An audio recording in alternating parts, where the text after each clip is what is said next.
Bonjour, bonsoir, bienvenue sur Science H. Aujourd'hui, je vais vous parler de dépression nerveuse ou, comme j'aime bien l'appeler, cette saloperie de fardeau qui a détruit mon enfance et la santé de ma mère.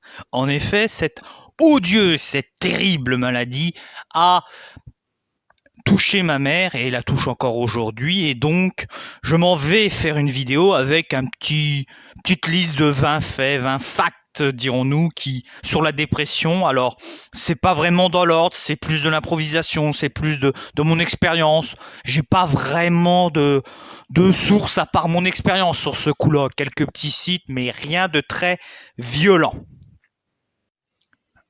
Premier fait, ça concerne les médicaments. En effet, quelqu'un sous dépression nerveuse, on lui donne des médicaments pour l'aider. Alors, il y a plusieurs types de médicaments. Il y a des antidépresseurs, des antioxylytiques, enfin, une grosse charge de médicaments. Hein. Le problème, c'est qu'il y a aussi d'autres médicaments qu'on appelle des neuroleptiques, qui sont un peu plus forts.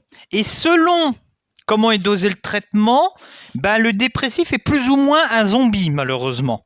Hein. C'est choquant à dire, mais il y a des moments, ma mère avait des traitements tellement lourds, je n'avais plus une maman, j'avais une zombie maman. Voilà. Et le problème du médicament, c'est que c'est, pour reprendre une métaphore d'un des tout premiers médecins qui a suivi ma mère, une bouée. C'est très bien, la personne est en train de se noyer dans le lac, tu lui jettes une bouée. Très bien, c'est pas ce qui l'aide à la soigner, donc il y a autre chose que les médicaments, hein, qui ont de lourdes conséquences sur la personne. Hein. Une personne après un traitement pour la dépression, c'est plus la même personne. Hein. C'est des médicaments qui ont de lourdes conséquences. Deuxième fait, je vais essayer de ne pas m'énerver, mais ce fait-là très important pour moi, les dépressifs ne sont pas des fous. Oui, la dépression nerveuse est une maladie mentale. Oui, les dépressifs finissent dans l'hôpital psychiatrique, mais c'est pas pour ça que c'est des fous. Hein. Parce que bon, c'est bien à la télé quand on monte dans les asiles, dans les hôpitaux psychiatriques, on montre que les fous aliénés, hein. On montre pas ceux qui ont des addictions et des dépressifs. Non, c'est pas assez vendeur, bien sûr. Bref, c'est une maladie mentale, oui. Les gens finissent dans l'hôpital psychiatrique des fois, oui. Mais les dépressifs ne sont pas des fous, des tarés, des cinglés, comme j'en ai entendu nombreuses fois. Hein. Je salue tous ceux qui m'ont dit que j'étais le fils d'une tarée. Hein. Je vous salue, on se reverra en enfer. Donc voilà. Troisième point, il y a un progrès de la médecine. En effet, pendant des années, on ne comprenait pas la dépression nerveuse. On ne savait pas ce que c'était. On bourrait la personne de médicaments ou on l'enfermait en hôpital psychiatrique pour être sûr d'un truc, qu'elle ne se suicide pas. Et même, on bourrait de médicaments, on avait du mal à gérer, on a énormément de progrès scientifiques. Hein. La science a vraiment fait de véritables progrès parce qu'à une époque, on ne comprenait pas, la personne était folle. Hein, dans l'esprit des médecins, ça n'allait pas dans sa tête et voilà, c'est tout, ça n'allait pas plus loin. Hein. Mais il y a une véritable évolution. Hein. On connaît cette maladie depuis fort longtemps. Hein. Déjà, Hippocrate en parle. Hein. On parlait de mélancolie à l'époque. Voilà à peu près pour donner les termes exacts. Hein. Et progressivement, avec les progrès de la psychanalyse, on a remarqué que c'était plus qu'une mélancolie. Hein. Que ça va plus loin qu'un simple coup de déprime. Alors, les difficultés dans la vie de tous les jours, c'est que la personne atteinte de dépression est dans un état de mal-être profond. Elle ne gère plus ses angoisses, ses inquiétudes, elle a une perte de confiance en elle, et donc, après je prends l'exemple de ma mère, après c'est peur de généraliser, mais voilà, c'est la difficulté de la dépression est liée là-dessus. C'est que on se sent pas bien, hein, on est détruit mentalement, hein, et c'est très difficile dans la vie de tous les jours, voilà, de se projeter. Par exemple, certains dépressifs ont une confiance en eux qui est énormément diminuée. Comment vas-tu aller vers les autres? Si déjà t'as pas confiance en toi, comment tu vas avoir confiance aux autres? Le manque de gestion de l'angoisse est énorme. Vous imaginez un dépressif qui travaille s'il n'arrive pas à gérer ses angoisses, ses inquiétudes dans un monde du travail qui est dur, qui est de plus en plus dur. C'est très difficile à gérer. Hein. On se demande comment on peut y arriver. Alors, il y a des syndromes annexes. Hein. Les dépressifs peuvent souffrir de troubles de la personnalité, hein, être bipolaire, être atteint de TOC, hein, de troubles obsessionnels comportementaux, peuvent être atteints aussi ils peuvent se scarifier, ils peuvent se démonter les doigts, se ronger les ongles, ils peuvent développer des addictions à la cigarette, au sexe, à l'alcool. Enfin voilà, il peut y avoir énormément de syndromes annexes. Et aussi, l'angoisse provoque des problèmes physiques, hein, parce que quand le mental va pas, le corps lâche. Hein. Il y a des personnes avec l'angoisse, elles ont des problèmes d'estomac, elles ont des diarrhées, elles ont des maux de tête, enfin voilà. Il y a énormément de choses conséquentes des syndromes. Alors, concernant le rapport avec les autres, c'est assez difficile, parce que quand tu es dépressif, t'es dans un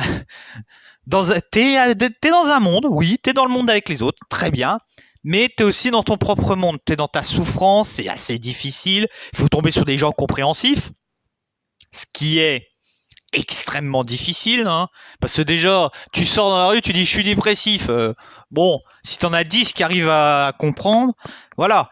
Et puis c'est assez difficile de discuter avec les autres, de se confier, t'as des problèmes, tu te dis mais j'ai pas envie de l'emmerder avec mes problèmes, et puis je vais pas lui parler, comment il va juger, tout ça, c'est assez difficile. Et même ça peut provoquer dans des familles des problèmes énormément. Dans un couple par exemple, le dépressif peut être dans un tel état de mal-être psychologique qu'il ne se soucie plus de la personne qu'il aime. Ça peut poser des troubles dans de la sexualité du couple, dans la discussion, dans l'échange. Quand tu as un parent dépressif, des fois il y a une incompréhension. C'est surtout ça le problème avec le rapport des autres, l'incompréhension entre l'être qui souffre et l'être qui voit l'autre souffrir et qui souffre aussi. Donc le diagnostic se fait poser par un médecin qui pose des questions, qui regarde à peu près les symptômes et tout ça. Maintenant, il y a des référentiels, c'est assez bien. On diagnostique mieux la dépression aujourd'hui, c'est plus facile de la diagnostiquer. Et ça aide énormément, parce que plus tôt elle est diagnostiquée, plus tôt on peut mettre en place des traitements. Ce qui me permet de faire une transition vers la question, est-ce que cela se soigne ? Oui et non. C'est assez difficile, oui. Dans l'absolu, on peut soigner. Si on fait une bonne thérapie, si on prend les médicaments, si on fait tout ce qu'il faut, si on trouve l'énergie, la ressource pour se soigner. Mais d'un autre côté, il y aura les médicaments, tu développes une addiction aux médicaments, donc c'est un peu difficile de te sortir de ça. Et pour les dépressions les plus lourdes, bah des fois, il reste des morceaux, malheureusement. Malheureusement, il reste, des éléments en toi. Hein. C'est tellement difficile, dans une dépression, tu tombes tellement bas, mais comment remonter ? Mais il y a de l'espoir, il y a de l'espoir. C'est pour ça qu'il y a deux types de spécialistes, le psychiatre, ce 9e fait, hein, celui qui va donner des médicaments. Alors, je vais essayer de pas trop donner mon avis personnel. Malheureusement, ma mère est tombée sur des psychiatres assez incompétents. Et les mecs, ils étaient là, ils prenaient ma mère, ils lui disaient « Tiens, toi, tu vas servir de testeur. » Et ils te la bourraient de médicaments. Hein. C'est grâce à eux que ma mère a fini en zombie des fois. Ils ont eu de la chance que je sois pas bien plus vieux. Autrement, les médicaments, je leur aurais fait manger. Hein. 10e fait important, il faut voir un psychologue. Malheureusement, il n'y en a pas beaucoup. Hein, malheureusement, il n'y a pas beaucoup de psychologues en France. Et le psychologue est vraiment la solution dans le sens où le psychiatre va te donner les bouées. Le psychologue va t'apprendre à nager grâce à une thérapie qui va te permettre d'extérioriser tes démons et de travailler sur ces démons. C'est comme ça, c'est du foncier. C'est le maître nageur. Il t'apprend à nager. Voilà. C'est le Mitch Buchanan du psychiatre. Voilà. Hein, de la psychologie. Voilà. Et c'est très important parce que ça permet de savoir pourquoi la dépression s'est déclenchée, comment, d'avoir à peu près les tenants et les aboutissants, et d'arriver à travailler sur ces problèmes-là pour en faire une force. Alors, maintenant, on va poser la question du suicide. Alors, selon l'étude de l'Académie de médecine en mai 2014, 5 à 20% des patients déprimés se suicideraient. La dépression est la première cause de suicide. En effet, 70% des gens qui se suicident ont souffert ou souffrent d'une dépression. C'est vraiment la conséquence ultime. La personne souffre tellement, la personne est tellement déprimée qu'elle préfère tout arrêter. C'est C'est vraiment symptomatique d'une souffrance extrême. C'est vraiment le cas où la dépression est la plus grave, hein. Littéralement, le suicide, c'est le stade terminal de cette dépression.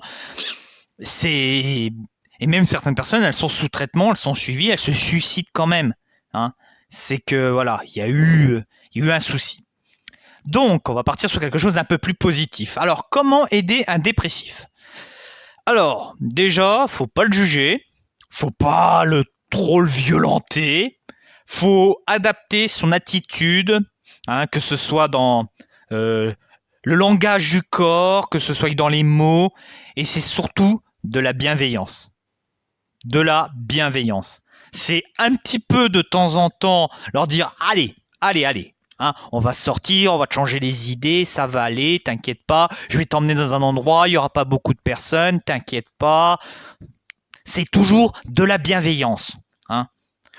On n'arrive pas à faire avancer les gens sans bienveillance, hein. C'est toujours de la bienveillance, de l'écoute et de la compréhension. Ce qu'il ne faut pas faire, c'est leur rentrer dedans trop violemment, quoi. Tu peux leur rentrer dedans, mais ça demande une diplomatie, une finesse, et puis ça dépend de la personne, ça dépend de ta relation avec la personne, hein.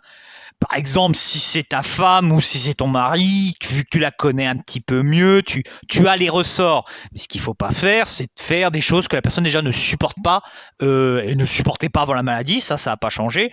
Et faut vraiment, ce qu'il faut pas faire, c'est essayer de généraliser, d'être trop violent, d'être pas assez diplomate, d'être pas assez compréhensif. Enfin, être totalement non compréhensif. Alors, 14e fait, à quel âge ça arrive? Eh ben, ça peut arriver à tout âge. Il y a des enfants qui peuvent souffrir de syndrome dépressif, hein. Ils ont vécu une expérience traumatisante. Après, le problème de la dépression, ça peut être une bombe à retardement. C'est-à-dire, il peut t'arriver quelque chose de grave.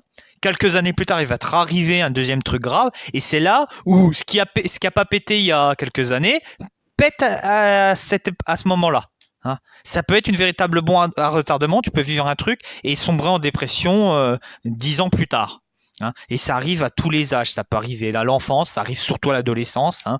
Surtout quand tu subis de l'harcèlement scolaire, surtout quand tu es mal dans ta peau, surtout quand tu es complexé. Ça peut arriver quand tu rentres dans l'âge adulte, hein. On t'avait vendu le truc, quand tu seras adulte, tout ira bien. Ça n'est pas le cas, c'est un coup à te mettre un coup de dépression. Ça peut arriver pendant, après une grossesse. Ça peut arriver quand on devient père, hein. C'est ça qui est bien, quoi. Cette maladie ne connaît ni les problèmes de race, ni le problème de sexe, ni le problème d'âge, hein. La dépression est non discriminante. Ça peut arriver à la quarantaine où tu te dis putain, j'ai 40 ans, j'ai raté ma vie et tout. À la cinquantaine, ça peut arriver n'importe quand. Ça arrive souvent aux personnes âgées, hein. La retraite est un moment assez violent. Le veuvage aussi, ça aide pas. Donc ça peut arriver vraiment à n'importe quel âge. Alors, est-ce qu'il existe d'autres traitements alternatifs? Alors, le chocolat est bon, hein, contre tout ce qui est problème nerveux, mais autrement, niveau produit, je vous conseillerais rien parce que j'ai pas de compétences, hein. Autrement que les médicaments et la thérapie, je sais pas, être bien entouré, faire des voyages, kiffer, faire des trucs que tu kiffes, hein. N'est-ce pas le meilleur traitement quand tu ne vas pas bien? Faire des trucs que tu kiffes, hein. Donc, 16e point, là, ça va être un peu le point polémique. Est-ce que le monde d'aujourd'hui aide à qu'on ait les dépressifs? Eh ben, on en a de plus en plus. Et malheureusement, c'est lié à comment est fait le monde. On est dans un monde de l'apparence. On est dans un monde individualiste. Qu'est-ce que ça donne, tout cela? Ça donne que on est dans un monde, c'est chacun pour sa gueule. Il y a des personnes dans le monde du travail, hein, je salue le travail que j'ai eu entre 2012 et 2014, où on te détruit, on peut te détruire un être humain. Il y a des mecs, ils ont détruit des gens simplement pour monter en grade ou bien se faire voir par les chefs, hein. C'est ce problème du monde actuel, cet égoïsme, cet arrivisme permanent, haletant, où on essaye d'être toujours le meilleur, le plus fort, quitte à détruire les autres, quitte à être égoïste, quitte à ne pas se préoccuper des autres. C'est malheureusement, ça aide beaucoup parce que on est dans un monde de crevards. Honnêtement, c'est marche ou crève. Et les gens qui sont un peu plus fragiles, on les exploite.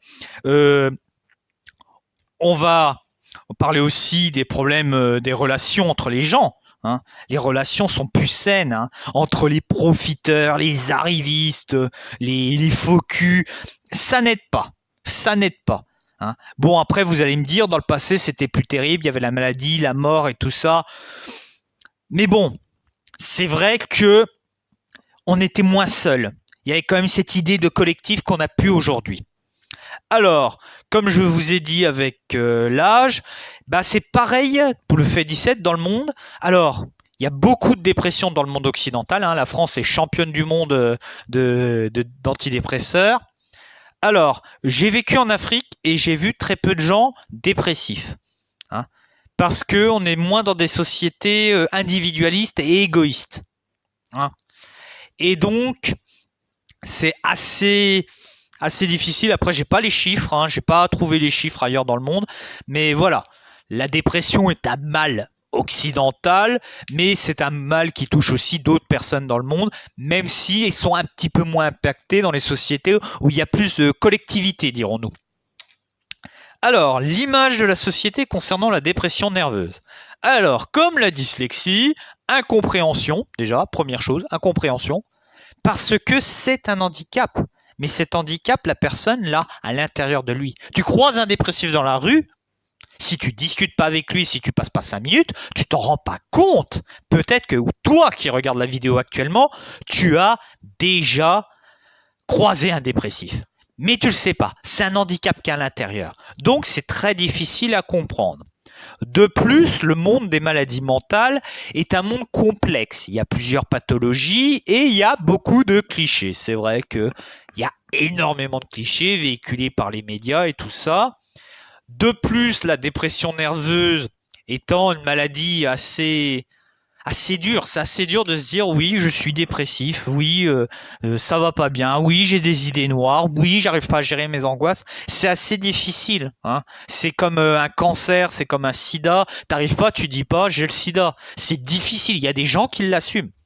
Hein, je dis pas ça, mais c'est quand même assez difficile à vivre dans le monde d'aujourd'hui. Hein. Un monde de l'image. L'autre, tu lui dis je suis dépressif, l'autre il va dire ah un taré, ah ça y est. Voilà, il y a beaucoup de clichés, beaucoup de choses. Donc voilà, la société a un rapport difficile avec la dépression nerveuse. Mais ce rapport difficile est lié aussi à tout problème qui est avec l'handicap. Les gens sont mal à l'aise avec l'handicap parce que quand tu vois un handicapé, tu te dis putain, comment je réagirais si j'étais dans sa situation. Et ça te fait poser des questions sur toi-même.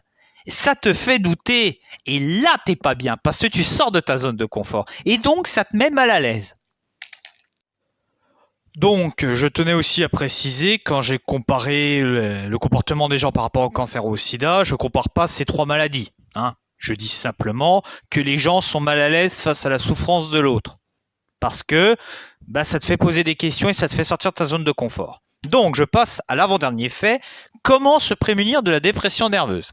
C'est assez difficile parce que ça peut te tomber dessus assez facilement. Hein. C'est très difficile à te prémunir. C'est le genre de choses... Voilà quoi, hein. C'est comme le cancer, hein. T'as beau faire gaffe, t'as beau bien t'alimenter, tu peux choper cette merde. Hein. Voilà, hein. Dans les deux cas, c'est de la saloperie. Après, il y a certaines choses qu'il ne faut pas faire.